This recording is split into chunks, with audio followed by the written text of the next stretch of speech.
Hello everyone, इस YouTube channels के माध्यम से आप सभी का एक बार फिर से स्वागत है। अपन कंटिन्यू इस चैनल्स के माध्यम से back to back OBG class की ओबीजी सब्जेक्ट की थ्योरी को अपन क्या करेंगे, कंप्लीट करेंगे।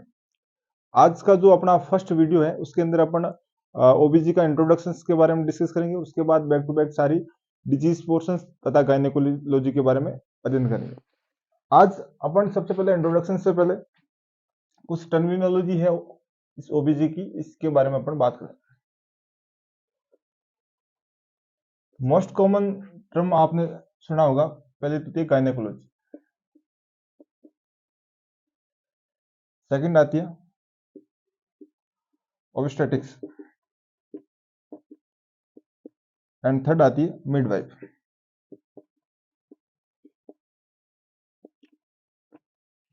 जो गायनेकोलॉजी टर्म है इसका मतलब ये होता है कि जो नॉन प्रेग्नेंट फीमेल है इसका जो female reproductive system and it's related disorder है उसके बारे में अध्ययन करना क्या कहलाता है, गायनेकोलॉजी। जो फर्स्ट टर्म है गायनेकोलॉजी, इसमें वो सारी फीमेल या गर्ल्स इंक्लूड है जो क्या है, नॉन प्रेग्नेंट है और उसके फीमेल रिप्रोडक्टिव सिस्टम तथा इससे रिलेटेड जो भी डिसऑर्डर है उसके बारे में अध्ययन करना क्या कहलाता है, गायनेकोलॉजी। उसके बाद जो नेक्स्ट टर्म दिख रही है आपको ऑब्स्टेटिक्स, इसके अंदर क्या होता है कि जो फीमेल क्या है, pregnant, pregnancy and it's related disorder,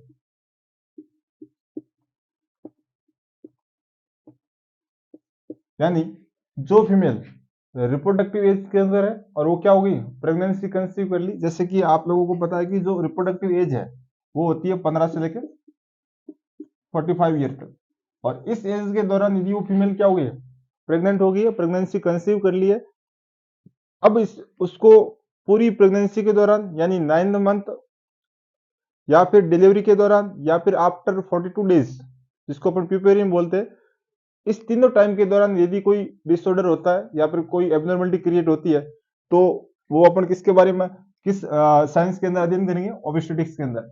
अब आप बोलोगे कि क्या क्या हो सकती है, जैसे कि फीमेल क्या प्रेगनेंसी कंसीव कर रखी है, तो प्रेगनेंसी जैसे कि अंडा और स्पर्म का मिलन क्या कहलाता है, अपने इसको बोलते हैं फर्टिलाइजेशन। क्या बोलते हैं, फर्टिलाइजेशन। इस फर्टिलाइजेशन के दौरान क्या बना, जाइगोट। जब दोनों का मिलन होता है उसको अपन बोलते हैं कंसेप्शन। क्या बोलते हैं, कंसेप्शन। तो कंसेप्शन से लेके टिल बर्थ, इस पीरियड को अपन बोलते हैं एंटीनेटल पीरियड। क्या बोलते हैं, एंटीनेटल पीरियड। तथा जिस टाइम डिलीवरी हो रही है, लेबर हो रहा है, और डिलीवरी होने से लेके 42 डेज तक इसको अपन बोलते हैं प्यूपेरियम पीरियड। इसको 42 डेज बोलो या फिर 7 वीक्स काउंट करो, एक ही बात है।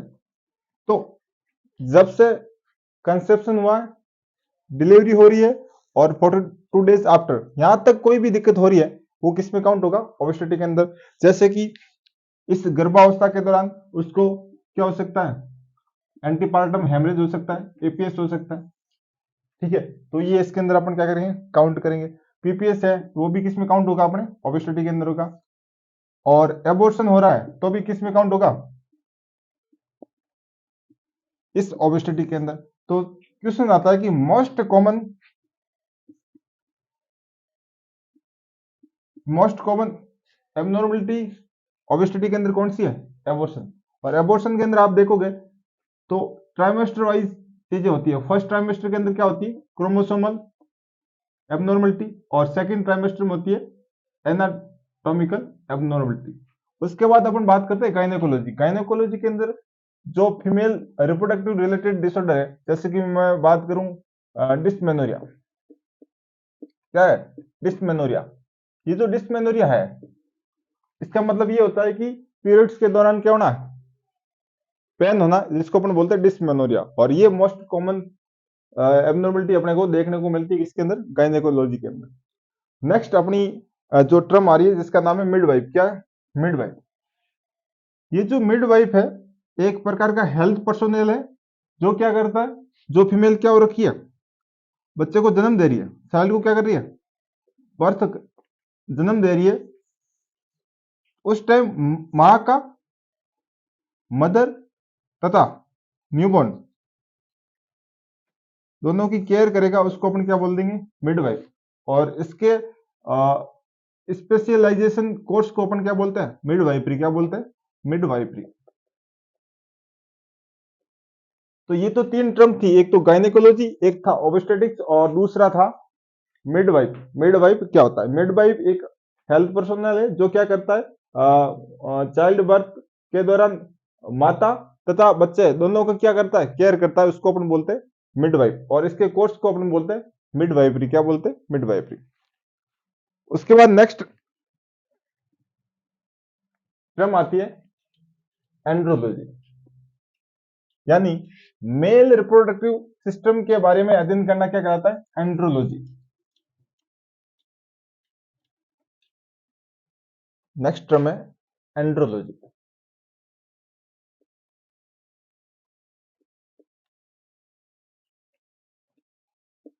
मेल रिप्रोडक्टिव सिस्टम तथा इट्स रिलेटेड प्रॉब्लम डिसऑर्डर के बारे में अध्ययन करना क्या कहलाता है, एंड्रोलॉजी। तो ये तो अपने पढ़ी टर्मिनोलॉजी। अब अपन देखते हैं कि थोड़ा बहुत male reproductive system and female reproductive system के बारे में। एक साइड में लिख दिया अपन ने मेल रिप्रोडक्टिव सिस्टम और दूसरी साइड में लिख दिया आपने फीमेल रिप्रोडक्टिव सिस्टम। जो मेल रिप्रोडक्टिव सिस्टम है इसके अंदर जो प्राथमिक ऑर्गन है वो कौन सा है, टेस्टिस। बहुत महत्वपूर्ण है, प्रत्येक टॉपिक के अंदर क्वेश्चन पुट अप होता है। जो मेल के अंदर प्राथमिक ऑर्गन है वो कौन सा है, टेस्टिस। और इस टेस्टिस को अपन बोलते हैं गोनाड्स। क्या बोलते हैं, गोनाड्स। और मैं बात करूं फीमेल रिप्रोडक्टिव सिस्टम की, तो इसके अंदर जो प्राथमिक ऑर्गन है वो है ओवेरी। क्या है, ओवेरी। इस ओवेरी को भी अपन क्या बोलते हैं, गोनाड्स। उसके बाद जो ये टेस्टिस है, ये टेस्टिस एक हार्मोन का निर्माण करता है जिसको अपन बोलते हैं टेस्टोस्टेरोन। टेस्टोस्टेरोन किस सेल के द्वारा स्रावित होता है, तो अपन बात करते हैं लेडिंग सेल। कौन सी कोशिका है, लेडिंग कोशिका है। और इस टेस्टोस्टेरोन को अपन क्या बोलते हैं, सेक्स हार्मोन। मेल के अंदर सेक्स हार्मोन कौन सा है, टेस्टोस्टेरोन। ये जो टेस्टोस्टेरोन है मेल के अंदर सेकेंडरी सेक्सुअल कैरेक्टरिस्टिक्स के लिए क्या है, रेस्पॉन्सिबल है। उसके बाद इस टेस्टिस का एक और कार्य है, क्या रिलीज करता है, क्या बनाता है, स्पर्म बनाता है। क्या बनाता है, स्पर्म बनाता है। और इस स्पर्म, ये स्पर्म बनाता है। और रही बात अपन बात करें ओवरी की, तो ओवरी कौन से हार्मोन बनाता है, एक बनाता है एस्ट्रोजन और दूसरा बनाता है प्रोजेस्टेरोन।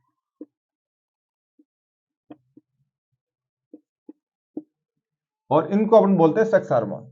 फीमेल के सेक्स हार्मोन कौन है, एस्ट्रोजन एंड प्रोजेस्टेरोन। और ओवेरी क्या करती है, ओवेरी बनाती है अंडा, जिसको अपन बोलते हैं ओम। क्या बोलते हैं, ओम। वेरी वेरी इंपॉर्टेंट, जिसको अपन क्या बोलते हैं, ओम। और ओम का निर्माण होता है ऊगोनिया से। किससे होता है, ऊगोनिया से। और ऊगोनिया से अंडे का बनना क्या कहलाता है, ऊजेनेसिस। ऊगोनिया से अंडे का बनना कहलाता है ऊजेनेसिस। क्या कहलाता है, ऊजेनेसिस। और एक ऊगोनिया से कितने अंडे का निर्माण होता है, एक अंडे का निर्माण होता है। उसके बाद अपन बात करते हैं स्पर्म का निर्माण किससे होता है, स्पर्मेटोसाइट से। और इस स्पर्मेटोसाइट से कितने स्पर्म बनते हैं, 4। और इस प्रोसेस को अपन बोलते हैं स्पर्मेटोजेनेसिस। ध्यान से देखो, ये जो स्पर्म है और ये जो अंडा है जिसको अपन एग या ओवम बोलते हैं, ओवा बोलते हैं। इन दोनों को अपन बोलते हैं गैमीट्स। क्या बोलते हैं? Gametes, GAMATE। बहुत इंपॉर्टेंट है। और गैमीट को अपन हिंदी में बोलते हैं युग्मक। क्या बोलते हैं? युग्मक। एक तो सीधा क्वेश्चन आता है कि मेल के अंदर कौन सा गोनाड्स है और फीमेल के अंदर कौन सा गोनाड्स है। तो आपने देखा कि मेल के अंदर तो कौन सा है? टेस्टिस। और टेस्टिस को हिंदी में क्या बोलते हैं? वृषण। और फीमेल के अंदर कौन सा गोनाड्स है? ओवेरी, जिसको अपन हिंदी में बोलते हैं अंडाशय। क्या बोलते हैं? अंडाशय। उसके बाद टेस्टिस से कौन सा हार्मोन? टेस्टोस्टेरोन। और ओवेरी से कौन सा हार्मोन? Oestrogen and progesterone. उसके बाद आप देखोगे कि टेस्टिस क्या बनाता है? स्पर्म। और स्पर्म का निर्माण होता है स्पर्मेटोसाइट से। और ये जो एक स्पर्मेटोसाइट है, वो 4 स्पर्म का क्या करती है? निर्माण करती है। और इस प्रोसेस को अपन ने बोला स्पर्मेटोजेनेसिस। उसके बाद अंडे का निर्माण होता है उगोनिया से। और एक उगोनिया कितने अंडे का निर्माण करता है? एक अंडे का। और अंडे बनने की प्रोसेस को अपन बोलते हैं oogenesis। क्या बोलते हैं? oogenesis। तथा अपन ने स्पर्म तथा अंडे दोनों को अपन ने क्या बोला? गैमेट। दोनों को अपन ने बोला गैमेट।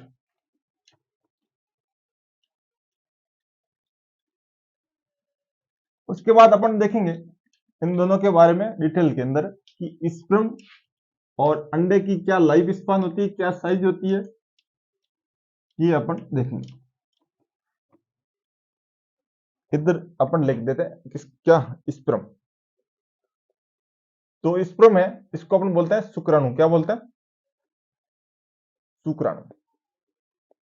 और यहाँ पे जो अंडा है, जो ओम है, इसको अपन हिंदी बोलते हैं अंडा। क्या बोलते हैं? अंडा।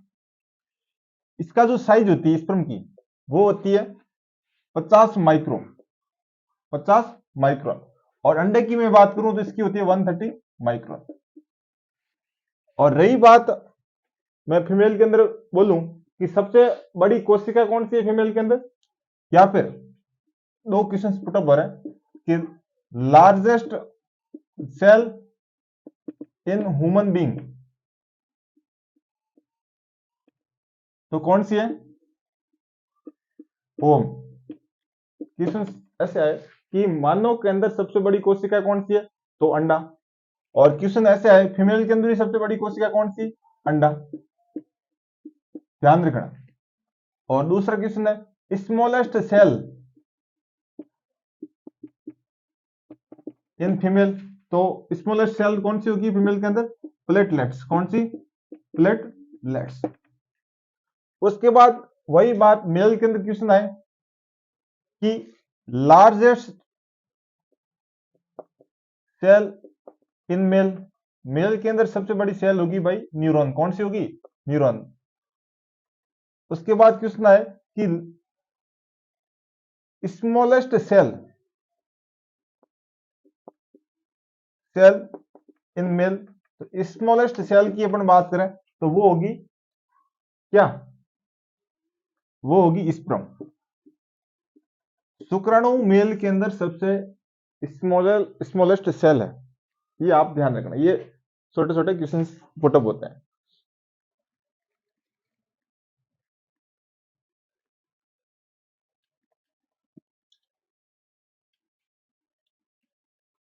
तो जो ये ओबीजी का आज से आगाज हुआ है, ये बैक टू बैक क्लासें अपने यूट्यूब चैनल्स पे आएगी। इसके अंदर अप्रोक्स 45 वीडियोस अपलोड किए जाएंगे, जिसके माध्यम से अपनी कंप्लीट ओबीजी को ओबीजी का जो थ्योरी पोर्शन है उसको कंप्लीट किया जाएगा। ठीक है, तो इसको कंटिन्यू आप देखते रहे। और प्रत्येक जो टॉपिक या फिर जो अपन बात करेंगे वो सारे गोल्डन पॉइंट्स होंगे। ये आपके जो कॉम्पिटेटिव आने वाले एग्जाम के लिए बहुत ही महत्वपूर्ण है। जो ये स्पर्म है, इसकी मैं लाइफ स्पान की बात करूं, जीवन अवधि की, तो ये लगभग 48 से 72 घंटे तक क्या रहता है? जीवित रहता है। और जो स्पर्म है, बनने का टाइम है वो है इसका लगभग 61 डेज। बहुत महत्वपूर्ण है। इसको बढ़ने में कितना टाइम लगता है? 61 डेज। वही अपन बात करते हैं किसकी? अंडे की, ओम की। तो इसमें आप देखोगे इसकी जो लाइफ स्पान है वो है 12 से 24 घंटे, और इसका जो बढ़ने का प्रोसेस होता है वो होता है अप्रोक्स 14 डेज। कितने दिन लगते हैं इसको? 14 दिन लगते हैं बढ़ने को। उसके बाद आप जो देखोगे, जो ये स्पर्म है, स्पर्म जब किसके साथ मिक्स हो जाए, इसके एसेसरी ग्लैंड्स होती है जैसे कि शुक्राशय ग्लैंड, इनके साथ इनका जो फ्लूइड मिक्स हो जाता है, इसको अपन बोलते हैं सीमेन। क्या बोलते हैं? सीमन। ये बहुत ही ध्यान रखना, क्या बोलते हैं इसको? सीमन बोलते हैं। और अंडा है, अंडा जब बाहर निकलता है ओवरी से, तो वो किस रूप में निकलता है? सेकेंडरी oocyte के रूप में। और ये किस में जाता है? फैलोपियन ट्यूब में।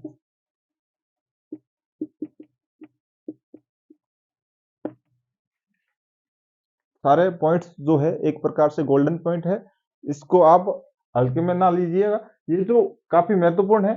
ये जो सेकेंडरी oocyte है, जो अंडा रिलीज हुआ है, ये किस में जाएगा? फैलोपियन ट्यूब में। और फैलोपियन ट्यूब के भी किस भाग में? एम्पुला भाग में। किस भाग में? एम्पुला भाग में। और यहां से जो बना है स्पर्म, वो सेक्स के द्वारा, संभोग के द्वारा, या फिर कोइटस के द्वारा, या फिर इंटरकोर्स, ये सब एक ही नाम है भाई। इनके माध्यम से फीमेल की वेजिना के थ्रू पेनिस के द्वारा क्या किया जाता है? इजेकुलेशन। किसका? स्पर्म का। और ये स्पर्म वेजिना के थ्रू, यूट्रस के थ्रू किस में जाता है? एम्पुला के पास। कहां जाता है? एम्पुला के पास। और वहां पे होता है इन दोनों का मिलन। और मिलन वाले प्रोसेस को अपन बोलते हैं फर्टिलाइजेशन। क्या बोलते हैं? फर्टिलाइजेशन।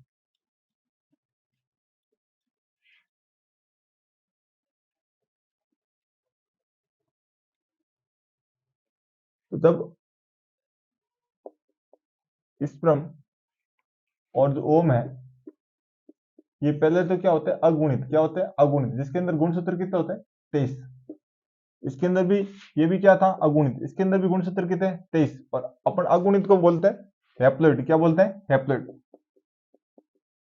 इसको भी क्या बोलते हैं अपन? हैप्लॉइड। ये जब आपस में मिलते हैं, इस प्रोसेस को अपने क्या बोला? फर्टिलाइजेशन। क्या बोला? फर्टिलाइजेशन। और इस फर्टिलाइजेशन के दौरान जो प्रोडक्ट बना, इसको अपने बोला जाइगोट। क्या बोला? जाइगोट। बहुत महत्वपूर्ण, इसको अपने बोला जाइगोट। और इसको अपन हिंदी में बोलते हैं युग्मनज। क्या बोलते हैं? युग्मनज। क्या बोलते हैं? युग्मनज। और ये युग्मनज बना है, ये बना है मां के फैलोपियन ट्यूब के किस भाग में? एम्पुला भाग में। किस भाग में?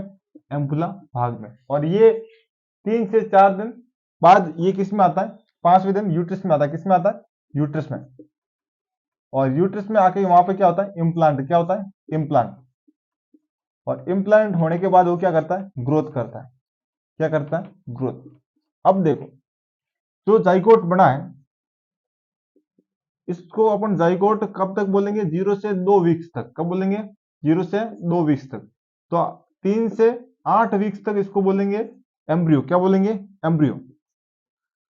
एम्ब्रियो को अपन हिंदी में बोलते हैं भ्रूण। क्या बोलेंगे? भ्रूण। इस जाइगोट को मतलब युग्मनज। और फिर 8 वीक से या फिर 9 वीक से टिल बर्थ, जब तक जन्म नहीं होता तब तक अपन बोलेंगे इसको क्या? इसको बोलेंगे फीटस। क्या बोलेंगे? फीटस। बहुत महत्वपूर्ण है, काफी समझने लायक चीज है कि जब जाइगोट बना, जाइगोट को अपन 2 सप्ताह तक इसको जाइगोट ही बोलेंगे। और एम्ब्रियो, जिसको अपन 3 से लेकर 8 सप्ताह तक क्या बोलेंगे? एम्ब्रियो बोलेंगे। उसके बाद जो फीटस है 9 सप्ताह से लेकर टिल बर्थ तक इसको क्या बोलेंगे? फीटस बोलेंगे। ये ध्यान रखना। उसके बाद बच्चे का होता है जन्म। क्या होता है? जन्म। फीटस क्या हो गया? पैदा। और पैदा होने के बाद 0 से 28 तक अपन क्या बोलेंगे इसको? नियोनेट बोलेंगे। क्या बोलेंगे इसको? नियोनेट बोलेंगे। और ये नियोनेट भी दो प्रकार का, पहले 0 से 7 दिन तक इसको अपन क्या बोलते हैं? Early neonate. क्या बोलेंगे? Early neonate. उसके बाद ये जो 8 दिन से लेके 28 दिन तक इसको अपन क्या बोलते हैं? Late neonate. क्या बोलते हैं? Late neonate. समझ रहे हो ये टॉपिक? इसको अपन क्या बोलेंगे? 28 दिन तक नियोनेट बोलते हैं। और ऐसे बच्चे जिनको जरूरत पड़ेगी आईसीयू में, तो इनकी आईसीयू को बोलेंगे अपन एनआईसीयू। क्या बोलेंगे? एनआईसीयू। उसके बाद बेबी क्या हुआ? धीरे धीरे बड़ा हुआ और 1 साल तक उस बच्चे का नाम कहलाएगा इन्फेंट। क्या कहलाएगा? इन्फेंट। क्या बोलेंगे अपन इसको? 1 साल तक, 1 ईयर तक इसको अपन बोलते हैं इन्फेंट। क्या बोलते हैं? इन्फेंट। और 1 से लेके 3 साल का है उसको अपन बोलेंगे टोडलर। क्या बोलेंगे? टोडलर। और 4 से लेके 5 साल का है उसको अपन बोलेंगे प्री स्कूलर। क्या बोलेंगे? प्री स्कूलर, यानी स्कूल जाने से पहले। और 6 साल से लेके 12 साल को अपन बोलेंगे स्कूलर। क्या बोलेंगे? स्कूलर। और 13 साल से लेके 19 साल के अंदर या 18 साल तक अपन उसको बोलेंगे एडोलसेंस। क्या बोलेंगे? एडोलसेंस, किशोर अवस्था, या फिर इसको बोलते हैं टीन एज। क्या बोलते हैं? Teen age. और 18 साल से ऊपर है वो, उसको अपन बोलते हैं एडल्ट। क्या बोलते हैं? एडल्ट। वयस्क बोलते हैं। क्या बोलते हैं? वयस्क बोलते हैं। ये तो थी हायरार्की थी, उम्र की क्या थी? हायरार्की थी।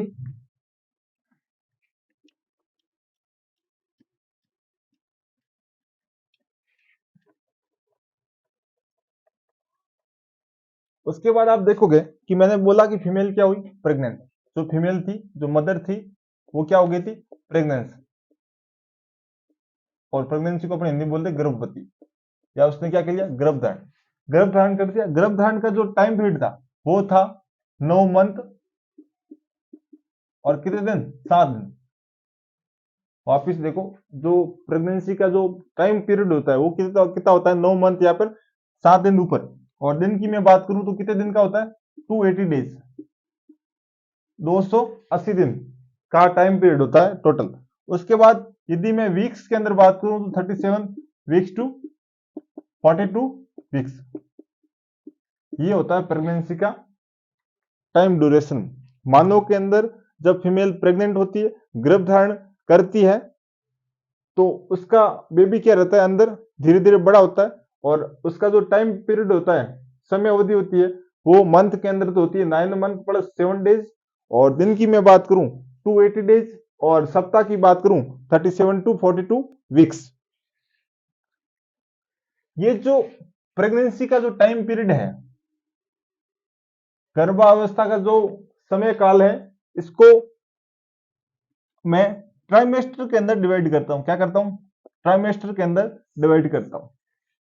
और ट्राइमेस्टर को अपन ने 3 भागों में डिवाइड किया। कितने भागों में? इस पूरे पीरियड को 3 भागों में डिवाइड किया। पहले को बोला फर्स्ट ट्राइमेस्टर। क्या बोला? First trimester. दूसरे को बोला सेकंड ट्राइमेस्टर। और तीसरे को बोला थर्ड ट्राइमेस्टर।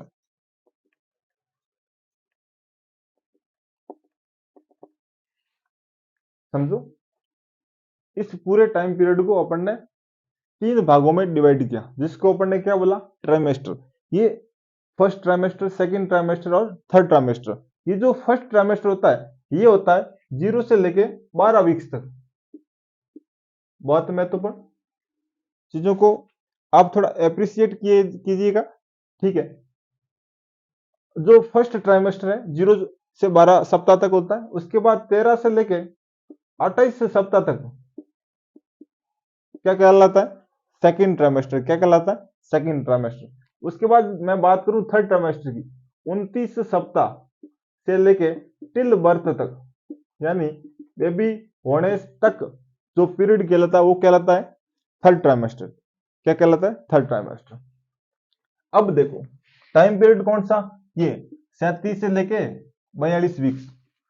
यहां पे प्रेगनेंसी हो जाए तो कैसी बात है? बढ़िया बात है। क्या बात है? बढ़िया बात। यहाँ पे प्रेगनेंसी हो जाए, बढ़िया बात है। बट 37 से लेकर 42 वीक्स तक हो जाए तो उसको बोलते हैं ट्रम। प्रेगनेंसी क्या है? ट्रम पे हुई। बट 37 से पहले हो जाए उसको अपन बोलते हैं प्री टर्म प्रेगनेंसी। क्या बोलते हैं? Pre term pregnancy. टाइम से पहले हो जाए उसको अपन बोलते हैं प्री टर्म प्रेगनेंसी। उसके बाद एक टर्म और है, यदि 42 सप्ताह के बाद प्रेगनेंसी हो उसको अपन बोलते हैं पोस्ट टर्म प्रेगनेंसी। क्या बोलते हैं? Post term pregnancy. तो सबसे नॉर्मल प्रेगनेंसी है वो होनी चाहिए 37 से लेके 42 सप्ताह के मध्य। ये ध्यान रखना, 37 से पहले है तो प्री टर्म, और 42 के बाद में है उसको अपन बोलते हैं पोस्ट टर्म। तो ये तो आज अपना था इंट्रोडक्शन ओबीजी के बारे में, कि क्या ओबेस्टिक होती है, क्या गायनेकोलॉजी होती है। इसमें दो ब्रांचेज हैं, दो साइंस है, बहुत ही महत्वपूर्ण है। सबसे पहले अपन गायनेकोलॉजी पोर्शन पढ़ेंगे जिसके अंदर नॉर्मल फीमेल रिप्रोडक्टिव सिस्टम के बारे में पढ़ेंगे। उसके बाद इस सिस्टम से रिलेटेड जो भी डिसऑर्डर है, जैसे कि मैं बोल दूं किसी के ब्रेस्ट के अंदर कैंसर हो गया, या फिर किसी के पीरियड्स के अंदर दिक्कत हो रही है, किसी के पेल्विक के अंदर कोई इन्फेक्शन हो गया, सर्विक्स के अंदर इन्फेक्शन हो गया, ये सारे डिसऑर्डर किससे रिलेटेड है? गायनेकोलॉजी से रिलेटेड है। तो गायनेकोलॉजी का पोर्शन पढ़ने के बाद फिर अपन आएंगे ओबेस्टिक के अंदर। इसमें अपन पढ़ेंगे कि फीमेल प्रेग्नेंट हो गई तो फीमेल के अंदर जो भ्रूण है, जो एम्ब्रियो है, उसकी एम्ब्रियोलॉजी के बारे में पढ़ेंगे कि कब, कौन से दिन और कितने मंथ पे भ्रूण का क्या क्या विकास होता है। ठीक है। उसके बाद इससे रिलेटेड जो भी प्रॉब्लम है प्रेगनेंसी के दौरान, कभी भी मदर की बीपी ज्यादा हो जाती है, कभी शुगर ज्यादा हो जाती है, और कभी कभी इम्प्लांटेशन गलत जगह पे हो जाता है, तो भी काफी दिक्कतों का उसको सामना करना पड़ता है। तो ये सारे अपन process step by step clear करेंगे।